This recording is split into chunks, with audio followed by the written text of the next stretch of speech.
5 ম্যাচের টি-20 সিরিজ খেলতে মে মাসে পাকিস্তান সফরে যাওয়ার কথা ছিল বাংলাদেশ জাতীয় ক্রিকেট দলের। তবে ভারত পাকিস্তান সংঘাত পরবর্তী নিরাপত্তা শঙ্কায় ওই সফরে বাংলাদেশ ক্রিকেট বোর্ড বিসিবি দল পাঠাবে কিনা তা নিয়ে সংশয় ছিল।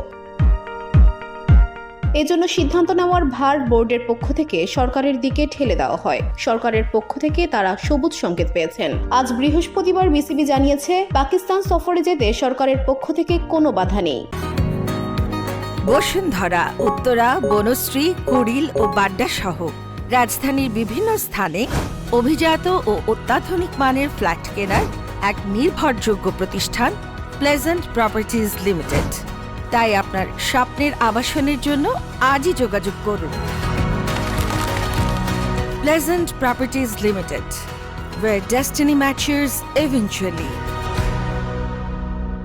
সরকারের পক্ষ থেকে তারা সবুজ সংকেত পেয়েছেন, তবে এখনো আনুষ্ঠানিক চিঠি পায়নি বলে জানা গেছে। তারা আশা করছে দ্রুতই চিঠি পাবে, কারণ সরকারের থেকে সিদ্ধান্ত নেওয়া হয়েছে যে তারা আমাদের পাকিস্তান সফরে যাওয়ার অনুমতি দেবে। বিসিবি আরও জানিয়েছেন, তারা দলের সদস্যদের সঙ্গে কথা বললেন তারা পাকিস্তান সফরে যেতে চান কিনা। তারা কাউকে সফরের জন্য জোর করবে না।